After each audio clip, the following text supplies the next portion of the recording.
Welcome to The Grant, the EU funding podcast.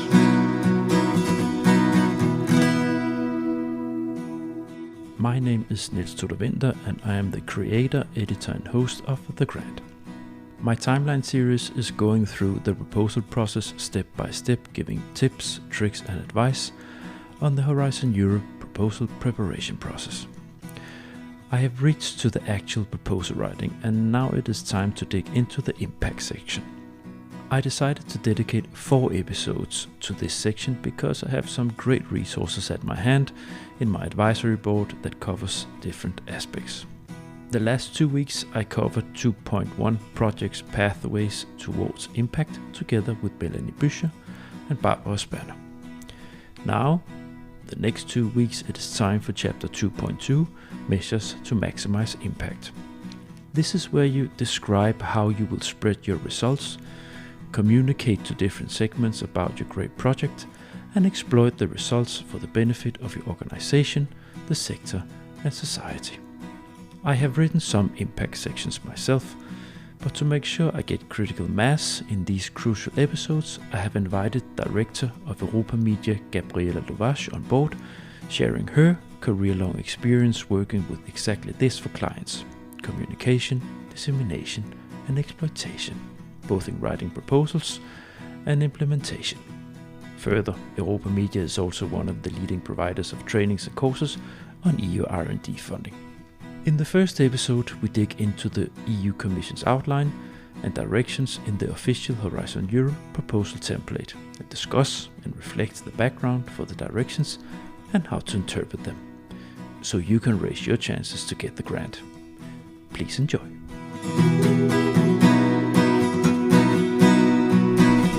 The Grant. Welcome to The Grant, the EU funding podcast. Now this will be promoted, this episode, in the late summer, early autumn. This week I released my podcast, and so this is the flashback, guys. I'm happy. I'm in a good mood, but you all know that because there will also come a little sound bites into the episodes that are released back there in beginning of June. Now, as you would know by now, I am meticulously following a path of dedicating episodes, cracking down the phase, each step towards submission of a proposal from you get the basic idea until you submit the proposal and eventually get funding, that I will also cover in some episodes. And in this episode, we are reaching the episodes that are real crackers, and they will include several episodes. Here in the beginning, we have just had the excellence chapters. We had 2 excellence chapters with Marie Provost, and where we covered the template and how to attack it. And we will follow the same approach. We have reached now in this episode to the impact chapter. And before I say anything else, just like with the excellence, I have a guest on board. Gabrielle, welcome. Hello, welcome everyone. And the reason why I have guests on board in these episodes is because I didn't write that many proposals. I did some where I didn't set myself with the pen in the hand, but I don't feel on total safe ground to give the authoritative, so to say, advice or tips and tricks. I did some, and that's why I can do this, but I feel much more safe as someone is holding me in the hand in these episodes. So instead of having solo episodes on this, I have a guest, and it's also much more fun to do. So, Gabrielle, before we line up what we're supposed to talk about today, maybe you give a short introduction to yourself, who you are, where you work, and where you live. Okay, sure. Thank you. Welcome everyone to this podcast, and thank you for the invitation. That was quite a nice surprise. I'm Gabriella Lovasz. I'm the Managing Director of Europa Media nonprofit. If you know Europa Media, you may know that we have been established in 2003, and we have been implementing projects ever since. I think the first one was launched in 2006 in the field of education, and afterwards we continued to do a lot of different communication and dissemination related activities within the projects in the field of education, ICT, and some others. And now we do a lot of science communication activities in projects in many different fields. The latest ones are about biodiversity or protein, for example. So a lot of different things. But also we have a leg on entrepreneurship and startup support and SME development. So quite a lot of things, but the point is always the same. We do try to spread and try to make others convinced that they should use the results after the end of the project. Mm-hmm. And you, Europa Media, you are one of the first. You were one of the first companies that took this seriously, so to say, to make a consultancy out of this specific part with trainings and courses and the dissemination part. So, right? Indeed, we do training courses since 2004 on an international level, and a lot of different, indeed, activities have been done to individual organizations, convincing the grants offices why is this important. Sometimes we succeeded, sometimes not, but you will always see the result. If you don't take seriously this section, then definitely you will not be able to win the proposal, and that's a clear sign that you have to pay much more attention to this, especially now in Horizon Europe. Yeah, and where your HQ, where's your headquarters? Right, headquarters are in Budapest. We have an international team from, I think, Moldova, Romania would be one end, and then Venezuela would be the other end. We have a lot of really good experts from a lot of different countries working with us. But indeed, the headquarters is in Budapest. Are you the one that are you the founder? Not me personally. No, we have an owner. And we have, he is basically the co-founder as well from the very beginning, 1999. He was there when Journal Environmental Technologies was established, and also when Europa Media in 2003 was established. So indeed, he is the co-owner, and he's also the owner, full owner now, basically, of the group of the companies that we represent. We are Europa Media Journal Group, officially. This is how we call it, and we have done sister companies. One is the Giornado that is dealing with environmental and energy-related projects. We have Europa Media non-profit that I'm leading, and that is dealing more with science communication. And then we have Europa Media Trainings that is doing the consultancy and the training activities. Uh-huh. And then we have Europa Media Innovations that is dealing with startups and SMEs. Uh-huh. Yeah, but that's nice. Building something like this from scratch, and then just add on the Lego house like this. I like that. And let's just, because you are in my advisory board, as I call it, my friends of the house, the grand house, and yes, you are in the advisory board. I am, first of all, I'm proud to have you in there. It's very, very nice. How we met each other quite some years ago now, when you gave a presentation in the office where I was sitting, the South Denmark EU office, and it stuck somehow. So you must have done right. Why it was actually not an easy course, because I was alone. I remember that still nowadays, but yes, it was a nice one. So that's so we met in Brussels. So that's also, you know, like where these long acquaintances they kind of stick. So it's I'm happy to continue it like this in a more direct way. It's good. No, I'm too good in chatting when I have guests on board before going to the content. So thanks for that, Gabriella. We will be talking about the impact section 2.2, measures to maximize impact today. And we will talk about, we will go through a template and explain it, because that's That's a science in itself to understand and to both to explain it, but also to understand it, and then to for people to get a clear picture of what it is they actually have to do. So it's a good service we will give to people today to understand that. And we are simply just going to break it down. We will start off with talking a little bit about the European Commission starting point. What is it that they actually want with dissemination and communication? Or what is the whole deal about it? Why do they put so much importance into that? Then we will start to explain the table, the template, sections. There are 3 overall sections. And then we will end up, as I always do in my podcast episodes, what's the toughest challenge with this? And so let's get on with it. The Commission starting point, Gabriella. Can you in a few sentences sum up? I'm gonna challenge you now. Can you sum up just shortly what it is that the Commission wants? Why they put so much effort on the communication, dissemination, and exploitation? What is it? Well, definitely one of the reasons is that for decades, basically, it was true that while we were spending the taxpayers' money, no one really knew what these projects are about, why they are good. And that was not only true for just a regular citizen within one of the EU countries, why the European Commission is investing so much money into research and innovation projects. But in many cases, it was also true for those stakeholders who really should know about the results.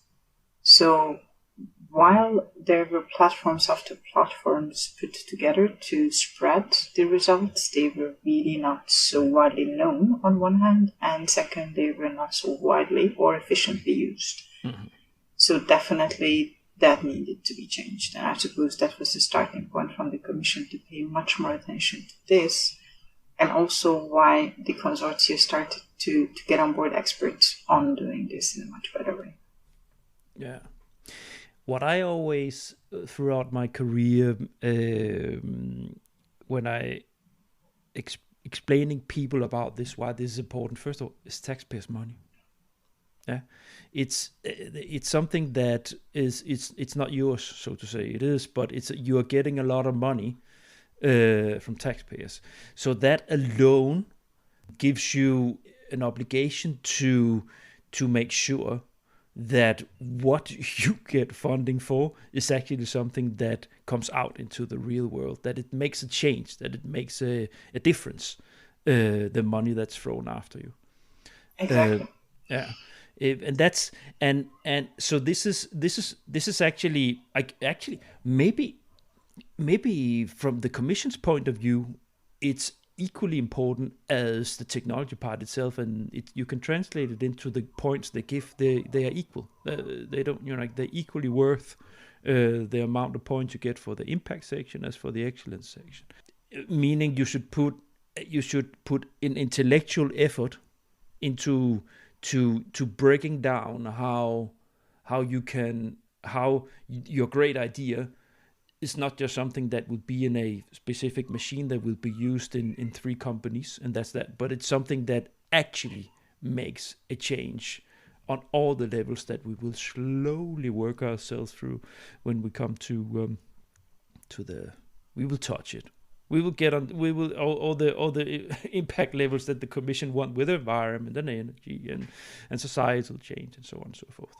I think it was also true for the previous framework program, but what changed, and probably everyone will listen to that as one, how the logic of the description of the impact changed on one hand, and second, how the reporting system changed on it, how the monitoring will be happen now on dissemination, communication, exploitation activities.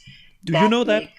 Of course, yeah. We have access to the continuous reporting already. The first projects that started in Horizon Europe, they have already access to the continuous reporting. And there's a change for sure. Yeah. It is very similar to what the Commission introduced actually in their original webinars as well and tables. So no major changes compared to that, but it makes it different actually how you will write those proposals next time also. But I think as for the Commission starting point, I think those are the most important things here. It's about making sure that you get out into the real world. Actually, I have an anecdote that shows what the Commission thinks about these things. And that's a long time ago. When I started in this sector, working with this, I got a job in the Danish Agency for Science, Technology and Innovation under the Danish Ministry of Science, Technology and Innovation, and they were implementing an FP6 project I'm not going to go into detail that because it's going to be too long, but it was a project that wanted to investigate where innovation comes from. So there was all the way to elementary school, colleges and universities and SMEs and industries and so on. So it was quite ambitious project in investigating how does innovation come about, so to say. Now, that's not the point. What I want to come to is that what this project had done when they wrote out the project and made out the concept was that there was a huge focus on being public. So they made a sort of the project was circulating around public events. That was some of the main activities they did. They made a circus tent in Riga in Latvia. They made huge public events in Milano with the publication on the trams and so on. And they made a huge event in Copenhagen. I don't even remember exactly what they did in Copenhagen, but it was public. And Berlin, it was also they did it in the Technical University of Berlin in the middle of the city with schools, kids, but they also did activities out in the street where people could see, sort of open, lavish, people could come and look. Now, what I want to come to is that Commission loved it. They loved that almost everything that was going on the project was extremely public, so they kept inviting us to stuff to present it and so on. And this is exactly what I want to reach, that if you can. This shows what the Commission thinks about these things. They love when projects, they put an effort into making sure that you get out there, that people can see what you are doing with a project that comes out into the real street, comes out into the real world. Yes, but it's not that easy. It's not, and it's also related, of course, to what kind of project you are doing. No. Let's. I have a squeaking chair, so I always have to try to sit still so it doesn't come with on the recording, but not always that successful with that. No. Let's dig into the template, and I know you have it open there in front of you. I kind of put it into the rundown and summed it up, but let's have a look. It's the impact chapter 2.2. Measures to maximize impact, and it's divided into 3 sections, right? So you have the dissemination, communication, exploitation, then you have the strategy, and then you have the summary table, right? Well, you have the IPR as a separate section. I would definitely highlight this as separate. Yeah, good. I think I have put it in under the strategy, but not. Right, yes. Strategy and IPR, yes, sure. So let's have a look at the dissemination and communication and exploitation section. And maybe we start with, because you do this all the time, maybe you try to shortly explain the difference between the 3 elements. Right. Because it is important that these 3 things actually are not the same. So the template says describe the planned measures to maximize the impact of your project by providing the first version of your plan for the dissemination and exploitation, including communication activities. And interestingly, this plan for dissemination and exploitation, including communication, is underlined. The reason for that is that this is a change compared to the previous framework programs. Previously, you needed to discuss dissemination and exploitation strategies separately and communication actions and plans separately. Now, why is that? So, before I explain the difference between the three, maybe just let's go through the sentence itself, because it ends with describe the dissemination, exploitation, and communication measures that are planned and the target groups addressed, and then there are examples: scientific community, end users, financial actors, and public at large. So the difference is, right, that communication is included now into the overall strategy, while we should understand that communication and dissemination is not exactly the same. While there are measures and tools that would be serving the purpose of dissemination or communication, it really makes a difference what kind of message we use when we're using the tool, what is exactly the purpose of the action itself, and to whom exactly we are talking to, and what kind of style we are using when we're talking or disseminating, basically. Now, dissemination, you always disseminate a result to a specific target group. So you want to say them something specific about something that the project has put together, with the purpose to convince them that they should use the result. Exactly. And this is the importance difference from communication, because communication is more like that's your website, so to say. That's if you can get some things into local media or regional media, if you can. Exactly. Communication is when you explain what has happened in the project, why it has happened, then what is the benefit. But you are not really thinking specifically, I should explain this result to the scientific community within biodiversity. No, I have to use a text, language, and style that is understandable for the expert within biology, and also it is understandable to any of the citizens who may be checking a poster or some kind of an article within the general press. And that is a major difference, right? Because we have to be able to make ourselves understood to a lot of different audiences in the same time with the same message. And the message is much more what we talked about, that this is taxpayers' money.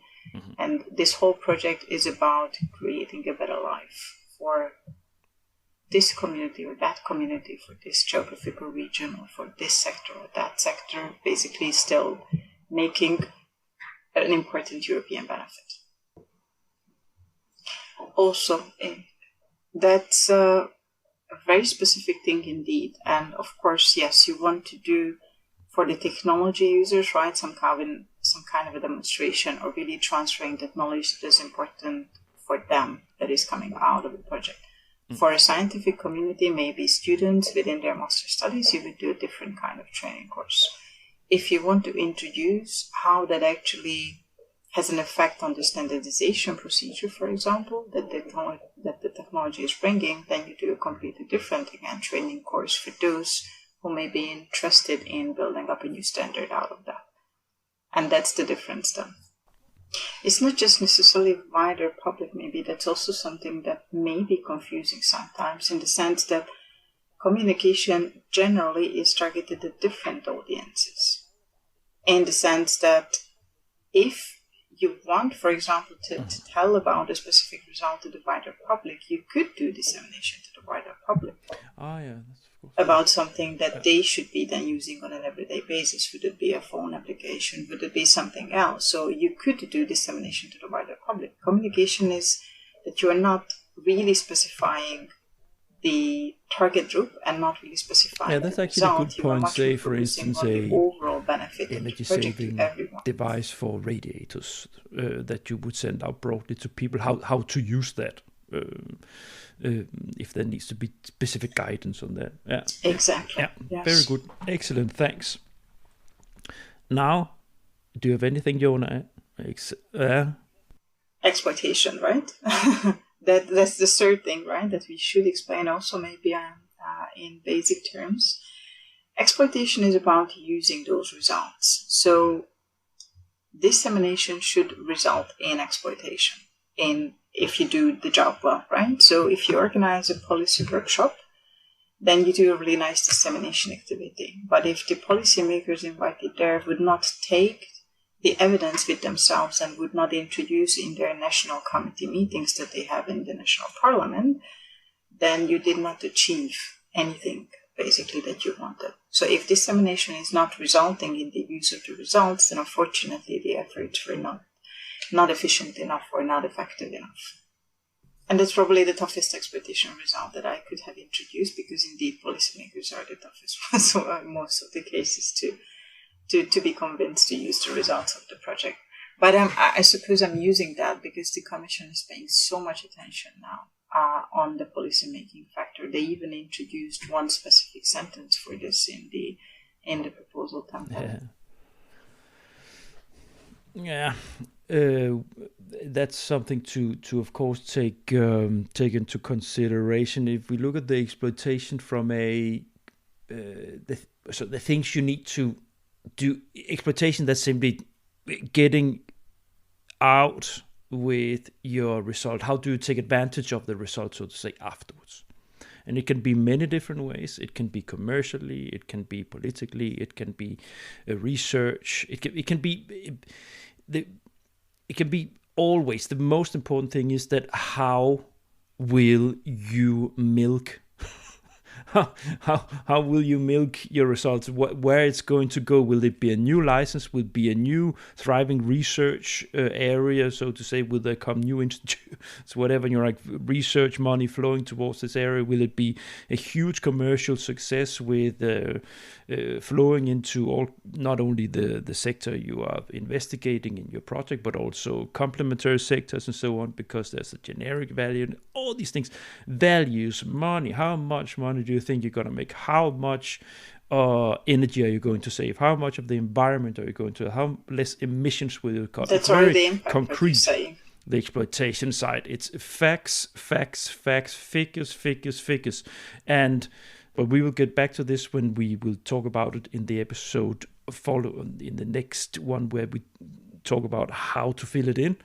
But it's the idea to shed a little light before we stick to the template that many people, they are hesitating putting into how much money they will earn because they think, it's bad to say that I'm just going to make a lot of profit from this. But with the Commission, it's the other way around. They want you to make profit.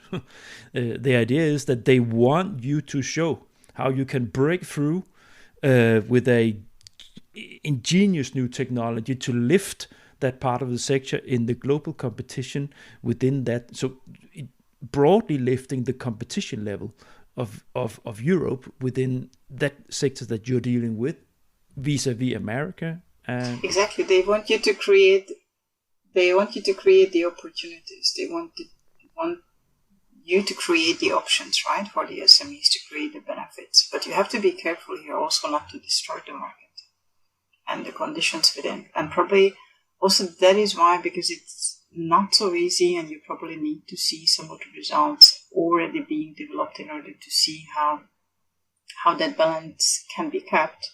And maybe that is why that now the business plan doesn't have to be part of the proposal itself. Or maybe because the Commission realized that researchers have no idea how to write a business plan. That's also kind of an issue.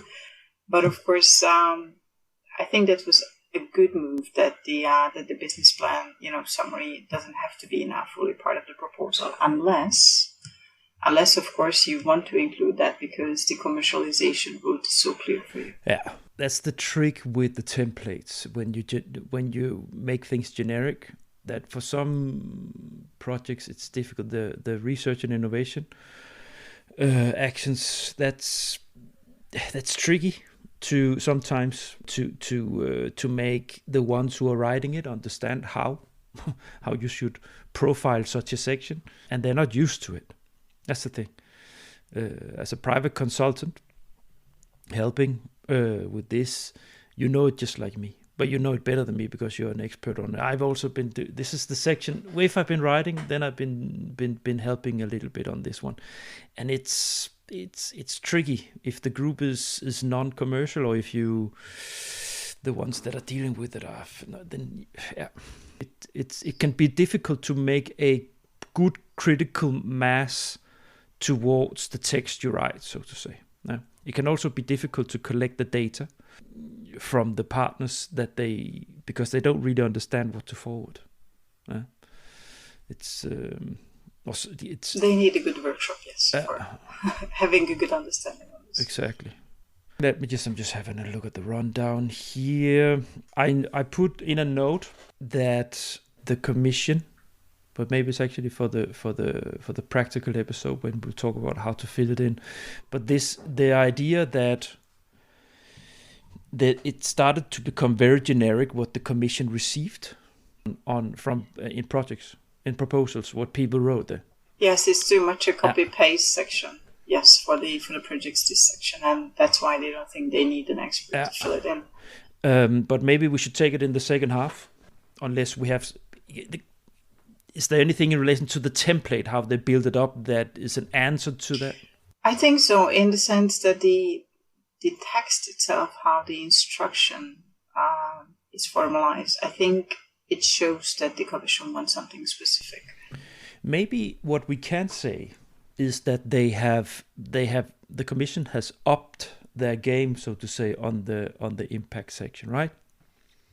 That's for sure. Yes. They have really underlined, not just by words, but also by the way that they have changed the whole impact section from Horizon 2020 to Horizon Europe, that they do not want standard section, copy paste sections anymore. They say now we from FP6 to FP7 to Horizon 2020, we have kept putting more and more emphasis on the impact section, but somehow all the users out there, they just keep finding a way to make copy paste section, but they really want some reflected critical mass, strong content in that section now. That's I think the message by the way that they have done it.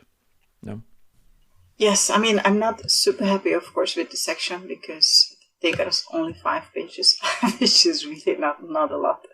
So, when organization dealing with this on an everyday basis, it's definitely not that easy to put together in 5 pages. We normally start with around 11 and then try to cut it into half, at least a half of it. So, yes, the template needs to be taken really seriously. What exactly you put in here, and you cannot leave out any of those responses and answers to the specific questions. And there is a reason why all of this is really well instructed in the sense, what you have to remember of why there is a definition, explanation on things. So yes, all of the sections have a purpose, what they included here. I think at this time, it would be aired. I have my sending plan. I think it's in late August or beginning September.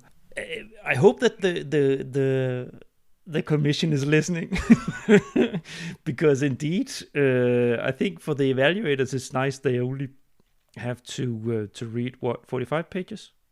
Yes. But indeed, it's there's a paradox with the fact that they really rattled the cage, right, with the impact section. 2.2 is the one that stayed fairly stable. There are some changes, but it's not the 2.1, which I will have another episode with another from the advisory board on. That's what really got a total refurbishment, which is very, very complex to deal with for everybody. And then you scale down the pages. It's damn it! It's really putting people under pressure. The ones that are trying to first get their head around how on earth what is it they actually want, and then second, you need to cram it in. Yes. I don't know who you will talk to on the work plan, but I think that was the most painful part for me. So that the actual work that you need to implement was also cut into a lot of less pages than it should be. And then you're spending 6 million based on 14 pages, which is, I think, a really tough thing when you get there. I would be quite qualified when I reach to the implementation and work package description part, because I did that a lot together with a colleague, but I was over that a lot. So I haven't decided yet who to do it with. I'm not going to do it myself. I will see. Can you do it?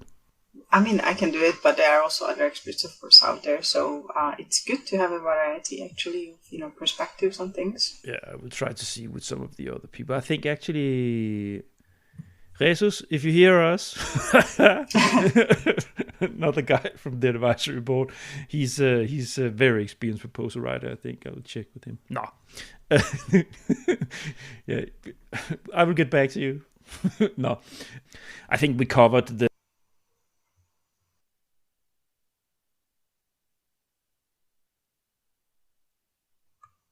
No, I mean that's kind of the starting sentence anyway that we covered so far. So I must. It's important to say to the listeners, you are always welcome to reach out in the Grand LinkedIn forum. That's why I made it. I just made it as we speak now. That's why we are the time and space is weird here, because I'm recording this in June, but now the LinkedIn forum has just been kicked off. But that's hopefully the discussions are well thriving when you listen to this here in autumn. But the idea is always reach out, ask questions in there. For sure, yes. No, I would be happy to answer it. Just tag me, please. Don't forget to tag me, and then I will receive automatically the message. Sure. Yeah, let's move on to the strategy, the second out of the three sections that. Wait, because I told you that all of these small things are important within the instructions. So just to highlight that. The instructions are saying that we have to submit the detailed plan for dissemination exploitation, including communication, by month 6, and that is an official deliverable, so let's not forget that. There is a definition on communication also here, so it's basically saying what we have just discussed. And then what is important, all measures should be proportionate to the scale of the project and should contain concrete actions to be implemented both during and after the end of the project. Now, please remember that there is an after the end of the project in the instructions. So before, we never really dealt with it, and we said that, we have the 4 years obligations afterwards, but still no one is really checking that, so nothing will happen to us if we forget that there is a website and we should go and use the results. No, now this is not the case in Horizon Europe. So this part, what should be happening after the end of the project with communication, dissemination, exploitation, will be really, so to say, in-depth evaluated also. When they read the proposal, and then the Commission will monitor what you do. So here, definitely, you should not leave out this section.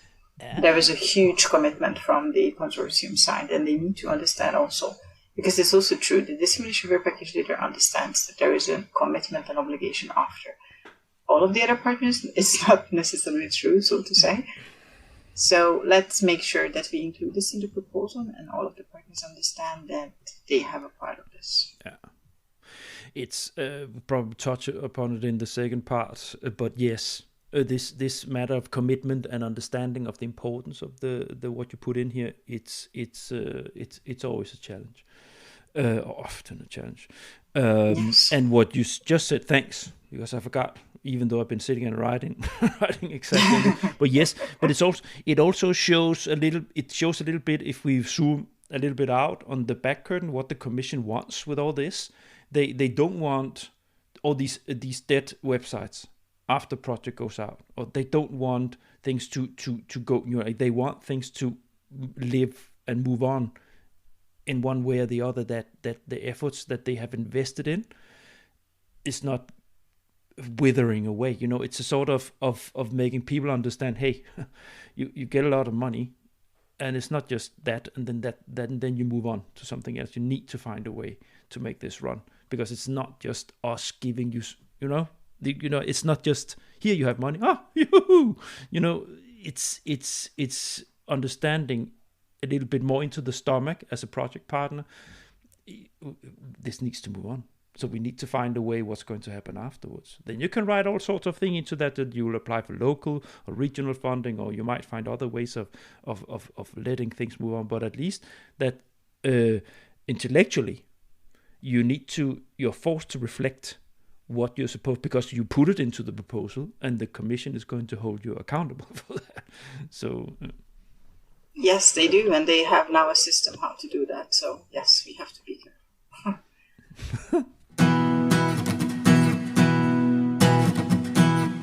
No, we need to. Right. I thought it would be a short episode, but it's already moving nicely a long time wise here. So let's move on. Let's try to. But I'm trying. Yes, exactly. So definitely, yes. Let's pay attention on each and every target group, because they mention it also in the instructions, and they mention it especially for innovation actions, that if it's relevant, then a plausible path to commercialize the innovations is an important thing. So I suppose also that is why all the researchers should understand what innovation means also within Horizon Europe, and how they should consider it, take into consideration when they write the proposal methodology, so to say, down all of the key elements of their concept, why they are doing these things, and what exactly they want to do with that after the end of the project. Because researchers, of course, do that for advancing the knowledge within the scientific field, which is perfectly fine, of course. But there has to be a more in-depth consideration now, how that research will be used also by others, and why is that good for everyone. And that's also going back actually to the impact part. So yes, of course, 2.1 and 2.2 are connected. And then there are new things within the proposal template that was not there before. So if exploitation is expected primarily in non-associated third countries, justify by explaining how that exploitation is still in the Union's interest. So I suppose from previous podcasts it is clear which countries are the non-associated third countries, and the Commission doesn't have any specific issue with implementing these projects there, and of course giving out benefits for the local communities and the local sectors, but the benefit has to come back also into the EU. So it's important also to consider.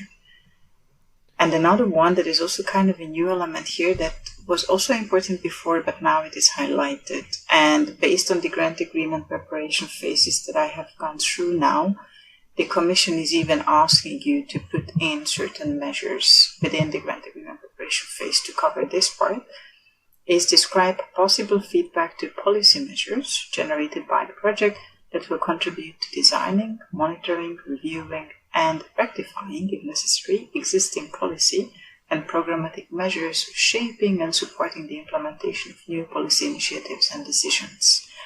Quite a long sentence for saying one thing. We have to plan with it in each and every project. Doesn't matter what the project is about.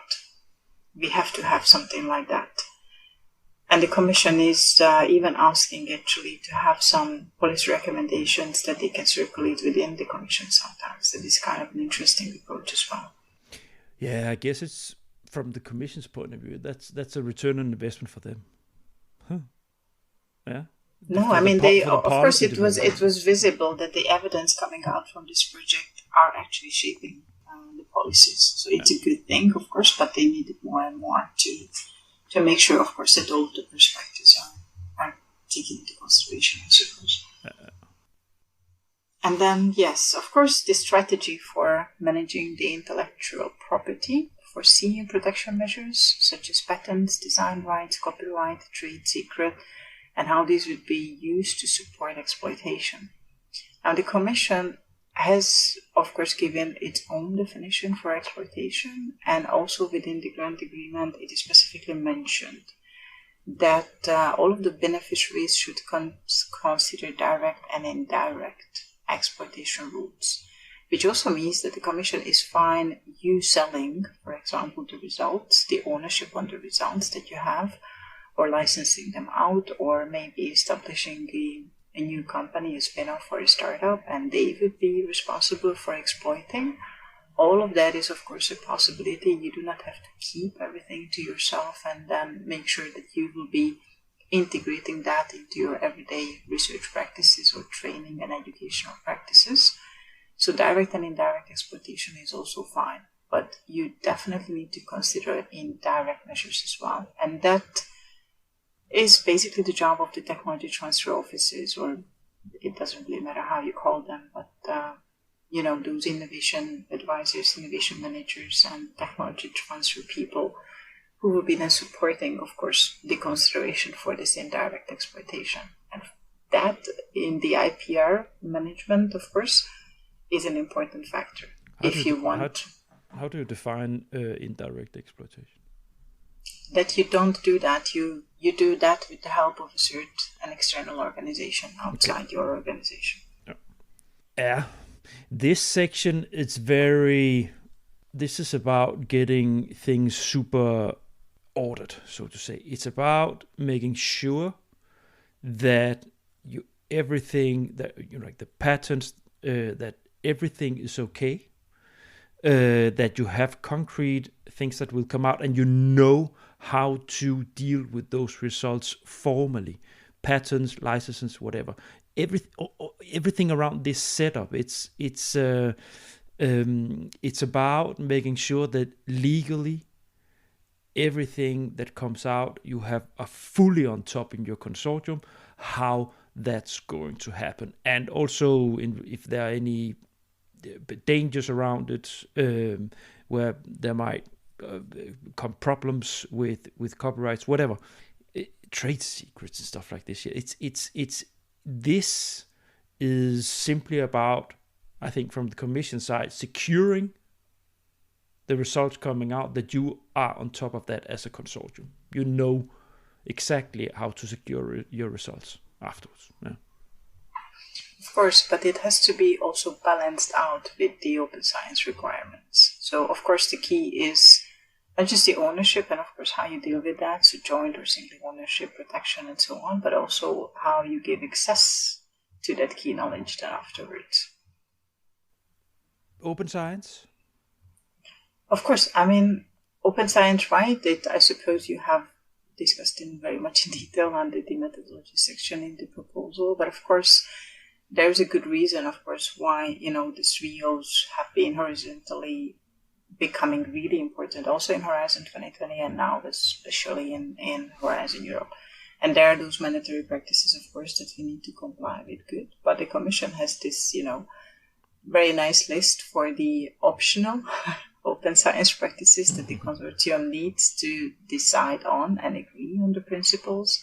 And they need to be committed to the open science practices, but still as open as possible, as close as necessary. So if needed, because of privacy issues, because of ethical issues, because of commercialization options, definitely, we need to put it here why something is then super confidential, definitely not giving access to anyone, maybe based on a specific agreement that we sign with them, and only then they can get access to something.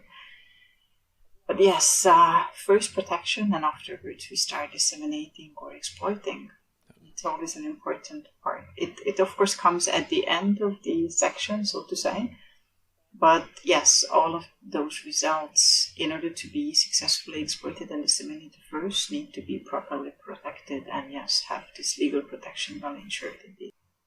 There's a new, again, point within the proposal template instructions, and that refers to the result ownership list. That is a new thing within Horizon. So if your project is selected, you must indicate the owners of the results in the final periodic report within this result ownership list. That is part of the continuous reporting section now, this result ownership list, but only at the very end of the project you need to fill in. And it's an interesting table. It may be considered to use something similar also in the proposal. Yeah, I think it's good for the explanation of the section. I think we have it. I plan on for open science and the gender part. I think I'm going to make specific episodes on that. Actually, that's a good idea. Yes, just because they are something that is really scaled up in importance from the Commission side. So it's it would be good to have somebody who really knows something about it to explain, to give people some more critical mass, so to say, in their when they sit and work with these things. So.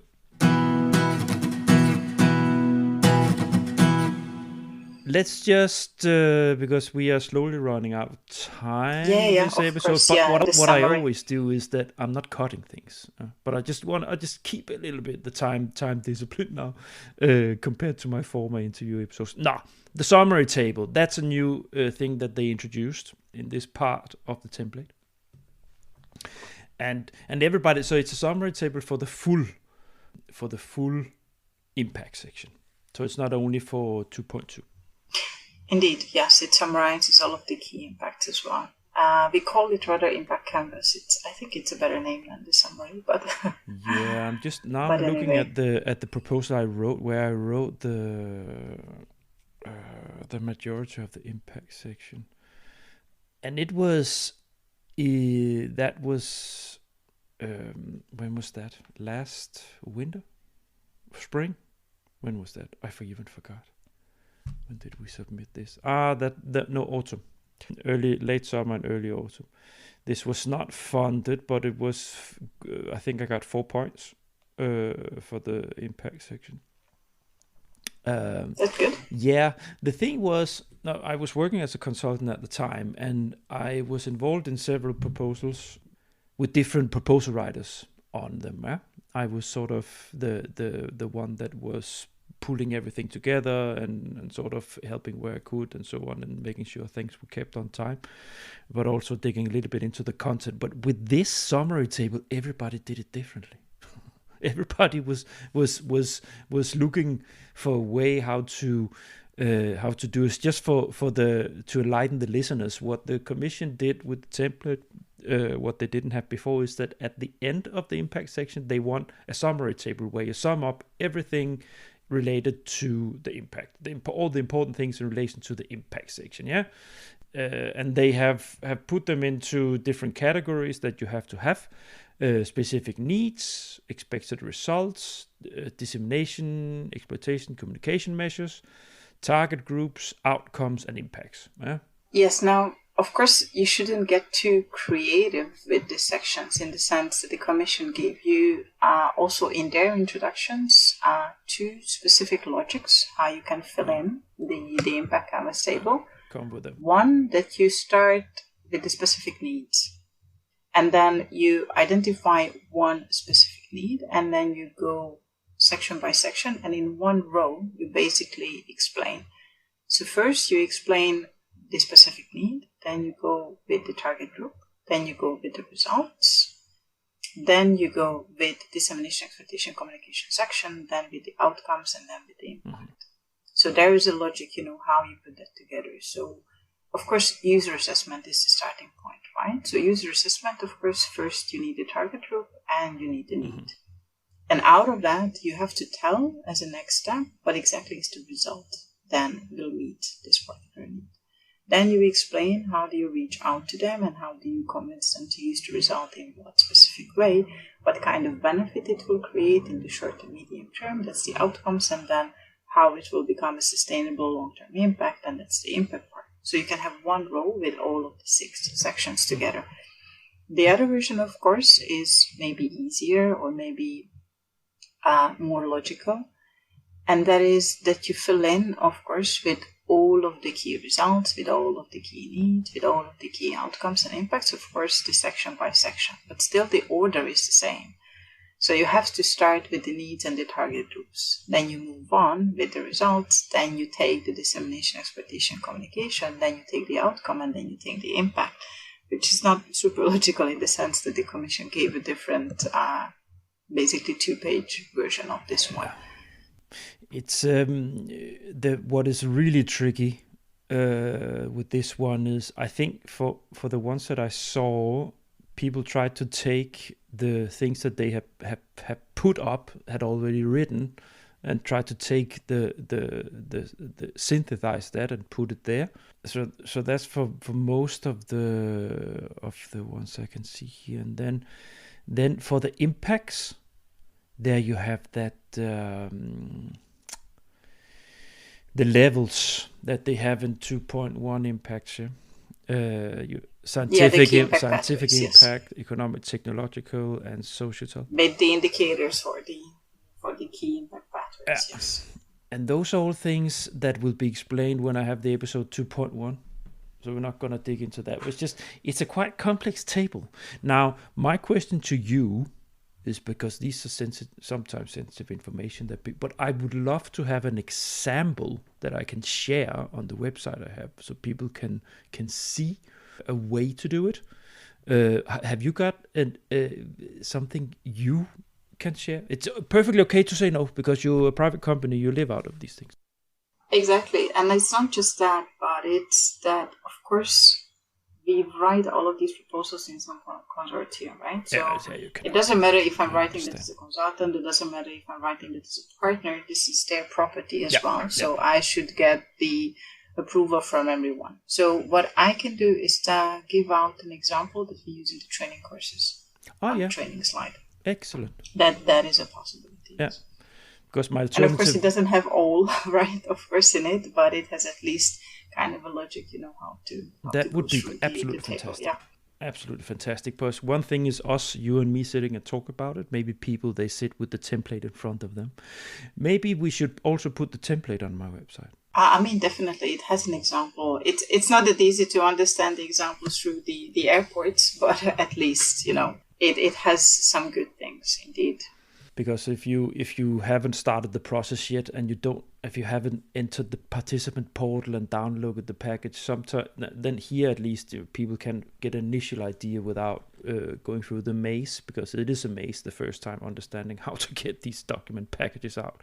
So that would be a good service if I could just have the template also inside. No, that's that. Anything else on the summary table we need to cover? No, I think so. You definitely shouldn't underestimate the time that is needed to fill this in. Ooh. And you will probably have different versions until you arrive till the end, actually, the last version that you will really submit. I was so lucky that as I mentioned, I was involved in 5 proposals at the same time, where I could sort of see how other people did it.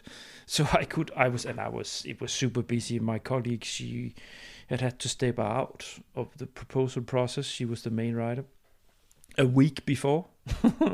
And I had to step in as from being the one that made everything, all strings falling together and helping everywhere I could. The quite busy process, then stepping into the writing process. That was not optimal, but that's just how it is sometimes. Or often when you write proposals. It happens, yeah. Also a week before you can make serious changes. Yeah. It got much higher grade than I had expected. But it's unfortunately we didn't get through. But that's just how it is. But we actually got a good score. No.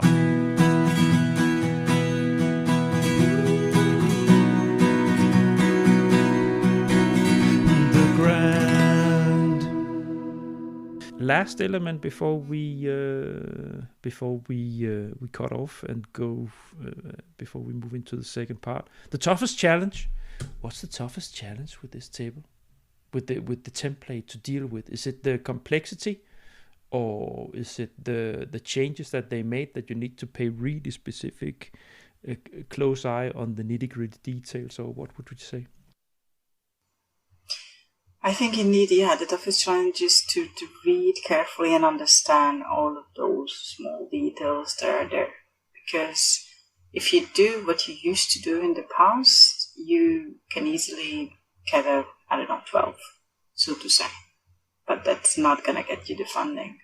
That was also true towards the end of Horizon 2020. No matter how good the proposal was, if you were not excellent, and if the commitment was not there into all of the discussions to figure out how exactly that is going to happen, how exactly we will reach out to this one or that one, and so on. And of course, it's not the details that the researchers are interested in.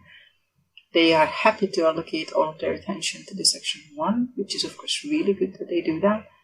But they need to pay attention also to the other parts, because there is no consultant who can figure it out. They have to squeeze out from their mind. And that's a good bridge to the second part that you and me will record in one string, but it will be the next episode for you guys to listen to. So I agree with that. And I think for me, the toughest challenge, if just share my 2 cents, so to say, I think the toughest challenge with the 2.2 was making sure that the changes could fit into the pages. Right. But that's actually for the next episode, because that's practically writing the section itself. But I think for me, toughest challenge on the template to understand the nitty gritty small details that they added, and the complexity, realizing the complexity of how the section would change from what I was used to do. Gabriella, let's have a short break, and then I will make a new template in my recording here, so we can make the second section. So thanks for joining. Thanks for listening to the end, all of you. Gabriella, thanks for this part. We will continue talking in a second, but thanks for this. Thank you. Bye, everyone. And see you in the second part. Bye.